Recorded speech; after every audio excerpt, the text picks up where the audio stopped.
For my final project, I chose option 2, which focuses on the impact the media has on women's representation and female candidates. So basically, my argument is that, based primarily on Friedkin and Kenny's book, that through stereotypes presented in the media, gender stereotypes, and inaccurate coverage of the candidates' preferred messages, creates obstacles and obstructions for female candidates seeking office. So Friedkin and Kenny, they talk about how the media and its purpose is basically to deliver information from the legislators to the constituents to make sure that they know what's going on, and also to make sure that they can hold their legislators accountable. But so female candidates are covered in completely gendered ways. Friedkin and Kenny discuss how the media covers female candidates and how the focus is on their appearance, domestic duties, parenting duties, and other stereotypical female traits or tasks, I guess. So by doing this, they create challenges for female candidates. In Friedkin and Kenny's book, they even stated that gender is among the most consistent and powerful forces influencing the amount, tone, and content of coverage. So, basically, the two ways that I said obstructed females' representation was through gender stereotyping in the media and through inaccurate coverage of the candidates' messages. So I basically said that while females try to stress their agentic traits, the media, because they're females, prefers to focus more on their female or communal traits, which creates a problem because then a lot of their message isn't being heard, and a lot of the constituents and the public aren't receiving the information that's important for when it comes to electing public officials.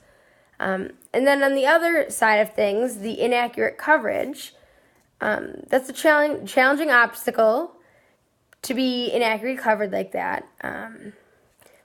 So some findings said that while females usually prefer to discuss the community issues, oh yeah, I was just talking about that, like education and healthcare, the media prefers the focus on competitive issues like defense, foreign affairs, the economy.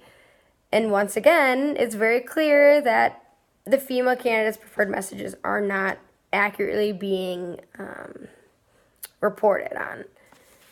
And I just want to also say about the stereotypes that when the media projects women in this one sense, it's really hard to break away from that image, especially when they keep perpetuating it, especially when they have such a far-reaching ability. They can reach, you can go to the senator's website and find out information, right? Like they said in the book.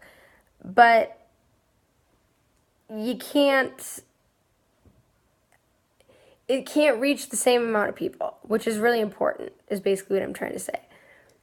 And the fact that the media can, it's even more so important that they actually present women in respectable and leadership roles, and just like they also said in the book, or maybe it was in the other article, but how they give them small paying jobs in the media or in roles. They give them roles like female roles, and it's just really hard to break away from that.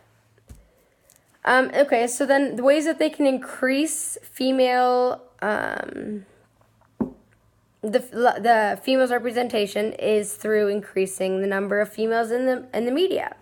It's good to have visibility, physically able to see somebody in a leadership role. So in an article that I read, it said that in order to achieve a balance, you need to be able to include people, descriptive representation, right? You need to include people that look like the people that you're trying to include, right? And so I feel like that's probably the strongest way to go about it. Okay, moving on, because I'm running out of my time. My 2 rules to a female candidate if they're running for office. I would say that first and foremost, they should take advantage of who they are as a person and be themselves, be a woman, embrace it, because the media is going to make it a thing. And so by taking advantage of it and embracing it, you have the opportunity to reshape the narrative, okay? Second thing is that you represent and you promote change. I think that you should steer clear of like trying to fit the bill and fit the mold, and aim more at trying to discuss, like in this article that I read by Kagel, trying to like break the mold, you know, talk about taboo issues, talk about things that like some people don't feel comfortable talking about, but things that need to be talked about. I mean, as a female and as a candidate, you are already an agent of change, as Marie says.